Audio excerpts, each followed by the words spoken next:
Sitting up here on the set of Cooper and Company Live, my old buddy Jim Connor from over Marshall County, Marshall, Etowah County. Where y'all stay now? Right on the line. We're in Etowah, but you can almost throw a potato over into the Marshall County. Near Sardis, let's just say that. Yeah. I could actually make this a Country Rover 2, basically, a follow-up, because I did a story on you and your old buddy Tony Goggins. Oh, yeah. Late 80s, 1990, over in Fort Payne, y'all were strolling through downtown singing Christmas carols. Yeah, we used to do that regularly. Old Tony was a character. He knew 1,000 songs, and I knew at least 100. Tony Goggins and Jim Connors are two guys who are really into the Christmas spirit, and they should be. It's their job.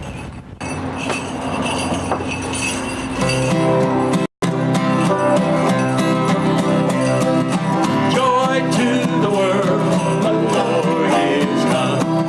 Let earth receive her King. Goggins and Connors, employed by the city of Fort Payne to provide Christmas spirit in the downtown area, stroll from store to store a few hours each day, spreading the Christmas cheer. Dashing through the snow in a one-horse open sleigh. O'er the fields we go, laughing all the way. Whatever you recommend. Okay. Theirs was real soft. He's making a list, checking it twice. I'm gonna find out who's naughty and nice. That's what I like it. Yeah, they seem to. A lot of them sing. Some of them hide, but little of both.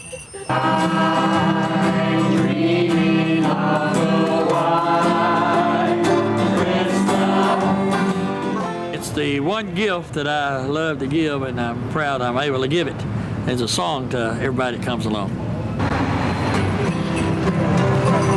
Frosty the snowman was a jolly happy soul with a corncob pipe and a button nose and rising out. What happens is after a few hours your feet start hurting. You go in the store and you start singing a song and you forget about all your pain. That's what Christmas does for you. That's what it does for everybody. Jingle bell time, snowing and blowing, jingle bells square. Now the jingle hop has begun. Downtown Fort Payne may not be the North Pole or the Boaz outlet, but when it comes to the Christmas spirit here, the bells are ringing and the people are for sure singing. Hit it! In downtown Fort Payne with Tony Goggins and Jim Connors, and your Country Rover, Jamie Cooper. Jingle all the way. Oh, what fun it is to ride in a one-horse open sleigh. Hey! Jingle bell. You've been entertaining for how many years?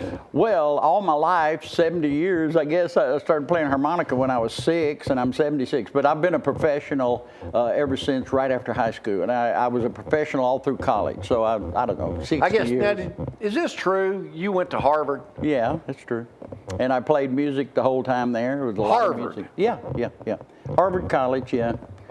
Now, Maybe I'm smarter than I look. I don't know. Well, you'd have to be. I mean, but ain't that where all the smart people go? Well, I applied there due to some alumni encouraging me, and then one day at the admissions committee meeting, they all took a bathroom break, and the janitor came in and he marked my thing admit and put it under the pile. That's the only way I got it. Now, through your career, you played with the Kingston Trio. Kingston Trio. And what was y'all's #1 song there? Oh, Tom Dooley and Where Have All the Flowers Gone?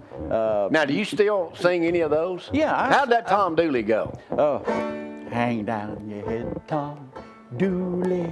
Hang down your head and cry. Hang down your head, Tom Dooley. Oh boy, you're bound to die. And the other one was what? The Flowers? What was that? Where have all the flowers Yeah, gone? yes. Where have all the flowers gone? Long time passing. Where have all the young girls gone? Gone the soldier, everyone. When will they ever learn?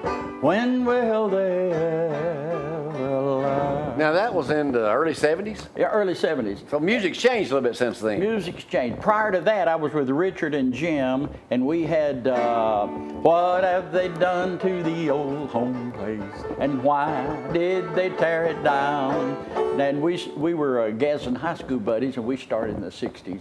Then I got in the trio, and then I toured with John Denver after. Now, John Denver, I guess most people best know you for writing Grandma's Feather Bed. Yeah, and the trio recorded that in the early 70s, but nothing happened with their record, and John Denver heard it, and he said, hey, I want to record your song.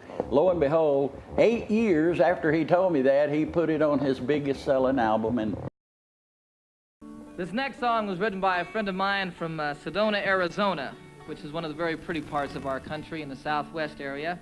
The fellow's name is Jim Connor, and Jim was raised on a farm in Alabama. And in some respects, our childhood remembrances are kind of similar. This is a song that he wrote about one of his experiences as a child.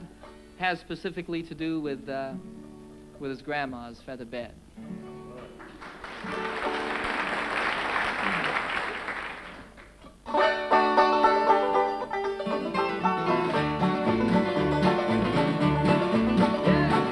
When I was a little bitty boy, just up off to the floor, we used to go out to Grandma's house every month in the so. Have chicken pie and country ham and homemade butter on the bread. But the best darn thing about Grandma's house was a great big feather bed. It was 9 feet high and 6 feet wide, soft as a downy chick. It was made from the feathers of 4 to 11 geese, took a whole bowl of cloth for to tick. And it hold 8 kids, 4 hound dogs, and a piggy we stole from the shed. Didn't get much sleep, but we had a lot of fun on Grandma's feather bed. After supper we'd sit around the fire, the old folks would spit and chew. Pa would talk about the farm and the war, and my grandma sang a ballad or two. And I'd sit and listen, watch the fire till the cobwebs filled my head. Next thing I know, I'd wake up in the morning in the middle of the old feather bed. It was 9 feet high and 6 feet wide, soft as a downy chick. It was made from the feathers of 4 to 11 geese, took a whole bowl of cloth for to tick. It hold 8 kids and 4 hound dogs, and a piggy we stole from the shed. Didn't get much sleep, but we had a lot of fun on Grandma's feather bed. Yeah! Well, I love my ma and I love my pa, I love Granny and Grandpa too. I've been fishing with my uncle, I wrestled my cousin, I even kissed Aunt Lou. But if I ever had to make a choice, I guess it ought to be said, I'd trade them all, plus the gal down the road for Grandma's feather bed. Yes, I'd trade them all, plus...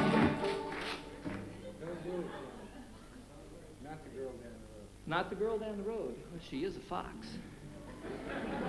Maybe I can trade Aunt Lou. It was 9 feet high, 6 feet wide, soft as a downy chick.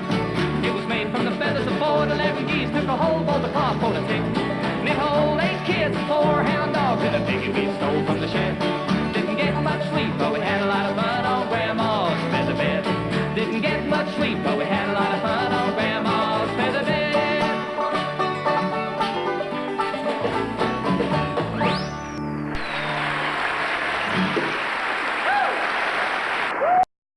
Now, did you tour with John Denver? yeah, off and on his whole career, I toured with John. Was he a nice person? Well, he was very strict, like a military family. You wouldn't think that. Well, on stage, he loosened up, just like you. I mean, you're all business. People think, you don't mind me saying this, see, this guy's all business, but in front of the camera, he's a lot of fun. I think I'm more a lot of fun all the time. Oh, you But are. now, You are. You have merchandised, I guess. I also did a story with you at Montesano Elementary one day up on the mountain. I was at 31. You were teaching kids Yeah. Grandma's Feather Bed.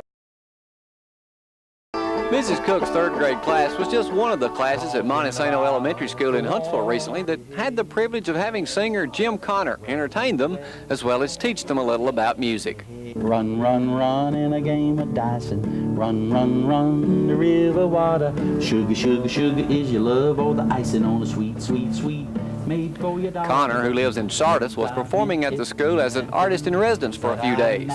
Connor, of course, best known for being a former member of the Kingston Trio and the writer of the song Grandma's Feather Bed that John Denver made into a hit. The song also appears in a school textbook, Music and You. I was a little bitty boy just up off the floor. We'd go down to my grandma's house every month in the so. Have chicken pie, country ham, and a homemade butter on the bread. But the best old thing about my grandma's house was a great big feather bed. And it was 9 feet high. kids learn when you come in a classroom and do soft something like as a that? downy chick. Well, I hope they learn that they can participate in poetry and music. They can participate in things in an artistic way that maybe they thought they could not participate in prior to my coming into class. Tim Connor may just be a big kid, but when it comes to entertaining, he's got a song for all ages. If I only knew the words. From Montesano Elementary in Hustle, I'm your country rover, Jamie Cooper. And now you've got a book out. Yeah, Grandma's Feather Bed. Is this your only book? That's my only book so far. I have written a biography or a memoir of the years with John Denver and other people that I do sell, but it's not published by a main publisher yet. But this is published. Do you still enjoy doing music as much today as you did back in the 60s and 70s? I think it's like this. Anybody who gets my age, I enjoy some of the music, but some of it I don't. Well, I was talking about your music. I'm writing every week. I write a new song every Really? Sunday for church. I'm a music minister over in a small church in Albertville. You're the entire music department, Well, aren't I'm the you? only music department person because we don't have a choir. I write a new song every week, and I write kind of folk and pop as well. Just about every week I write a song, and I write one for Now, the service. what is your favorite religious song? My favorite religious song? Well, it's probably most people that are watching your show is Some Glad Morning When This Life Is Over, I fly away to the home on His celestial shore. Oh, I fly away. Oh, that You didn't write that one. I did not write that. I forgot. Do you do Amazing Grace too? Oh, yeah, sure. Yeah. Amazing grace, how sweet the sound that saved a wretch like me. Yeah. You know, you look at music now, and it's just the lyrics and everything. Everything is just, you know, you don't want your kids, but they're eating that stuff up. Well, some of it. So what happened? You're saying some of it's salacious, although there's still great music out there. It's according to which station you turn to. Like, you know, we appreciate your station because you're playing classic TV that people love, not all this trash that you see at late night where people are half nude and everything. You don't. Or totally. Or totally. You don't. The only one's gonna get naked on this show be me. Yeah. But And I don't think most people will see that. Now, from going back in my life, if you don't mind me saying so, Granddaddy, when I was a little kid, this tall teaching me harmonica, I loved this song.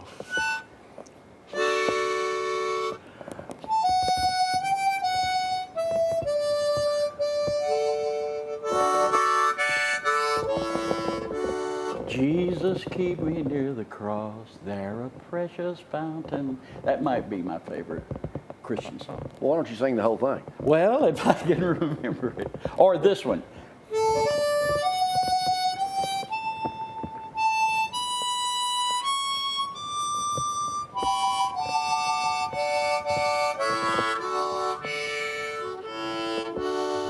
Sweet hour of prayer, sweet hour of prayer that calls me from the world of care and bids me at my Father's throne all my wants and wishes known.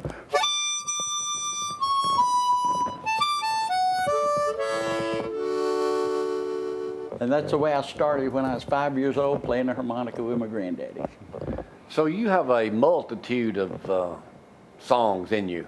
Well, yeah, I guess I've written several thousand, of which a handful have been recorded, and only one has been a major home run. But But ain't that every musician's dream is to have that one home run? One, yeah.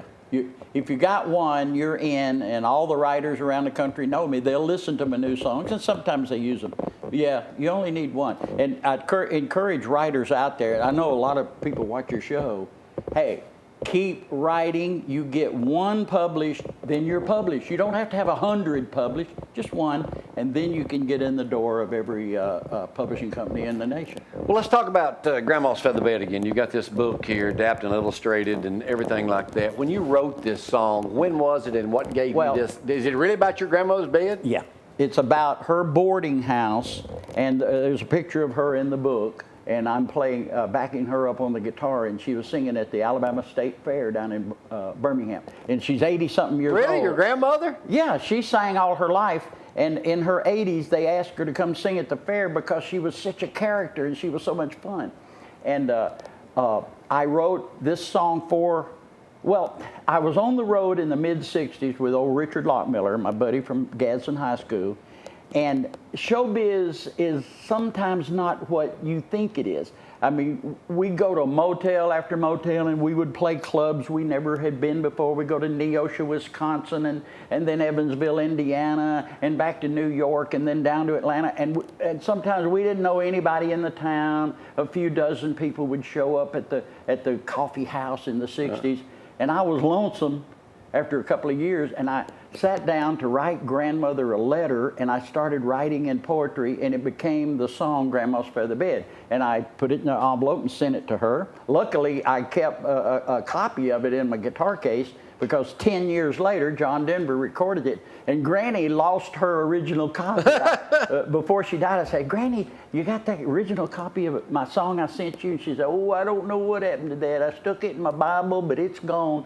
And anyway, so I had another copy in my guitar case. I started humming it, and old John Denver walked into a club and heard it and said, hey, I'm going to record that. And he made a hit out of it. So, lucky me, yeah. But did she really have a feather bed like that? She had a feather bed. She had a regular bed on top of which she had a feather puffy mattress about that big. Because the old-time feather beds with the ropes, it'd kill your back. You know, you sloped almost like a hammock. And so I had been in one of those in a cabin one time, and it took me a week to get over my back because it was. But she had a feather bed on top of a regular mattress. So I recommend put your feather on top of a regular mattress. Now you're also somewhat of a preacher, aren't you? Well, I'm a music minister. However, occasionally they ask me to preach when the preacher is gone on vacation or something, and I've preached all over the country, but I'm basically a music minister. In your opinion today, what's wrong with the world? We need to get back to basics. Stop quibbling about this little bit of politics. It doesn't that little bit of politics. And in the theological world, in the religious world, people are worried about this little bit of theology. And this little bit of theology is not exactly like you. God loves us. You love God. We need to get to basics and stick with the basics and get along. Quit arguing over these little piecemeal things. That's never going to happen, you know. Well, that's never going to happen. But we try. How do you try, too. How do you want people to remember the legend Jim Connor? Oh, gosh. Well, that I came from a steel town with parents who had little education, grandparents who had little education, and in America, I was able to practice the banjo until Earl Scruggs said I was the best old-time banjo player he'd ever heard, and I was able to study and get a scholarship in a major university, and I left my home. Now, I live near my hometown now. I traveled for 50 years and came back, and my wife and I have a nice little farmette there on Sand Mountain near my hometown. But anyone can do this in America. I guess I'm an example of, I could have stayed home and worked at the steel plant and then been without a job when the steel plant closed. I don't know what I would have done. But America afforded me, and we still have that dream here. I don't care what the politicians say. America is still the freest country. I've been to 68 countries, and America is still the freest country I've ever been in. So would you say you did live the American dream? I'll say I lived the American dream. Yeah, and it doesn't mean I'm a millionaire, because I didn't handle my money very well, but accomplishments and like admiration of people, love of family, and love of the church people.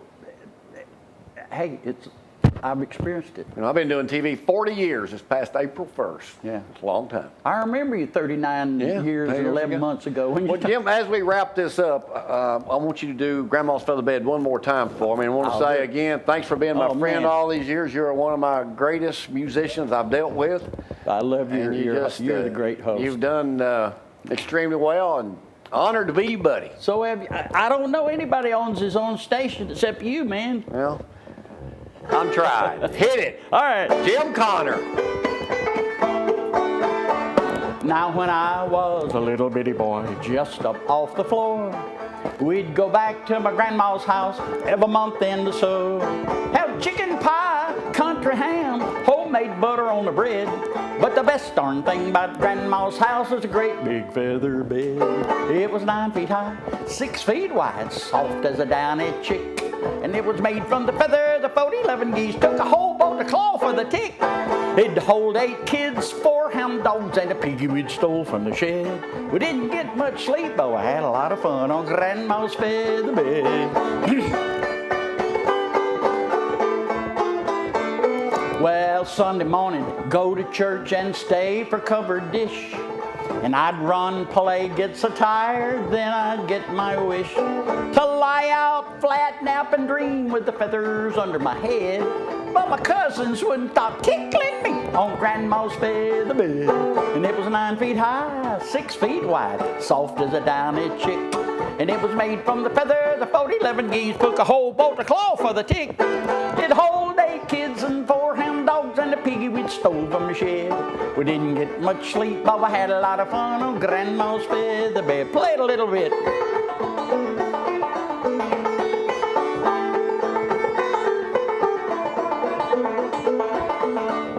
Well, I love my ma, I love my pa, I love Granny and Grandpa too. Been fishing with my uncle, I wrestled with my cousins, I even kissed Aunt Lou. But if I ever had to make a choice, I guess it ought to be said, trade 'em all, puts a gal down the road for Grandma's feather bed. I'd trade 'em all, Jamie, but I better reconsider about that gal down the road. You know, she's a pretty hot number. They might want us to have some great grandchildren someday. And it was 9 feet high, 6 feet wide, soft as a downy chick. And it was made from the feathers of 40-11 geese, took a whole boat of claw for the tick. It'd hold 8 kids, 4 hound dogs, a piggy we'd stole from a shed. We didn't get much sleep, but we had a lot of fun on Grandma's feather bed. We didn't get much sleep, but we had a lot of fun on Grandma's old feather bed.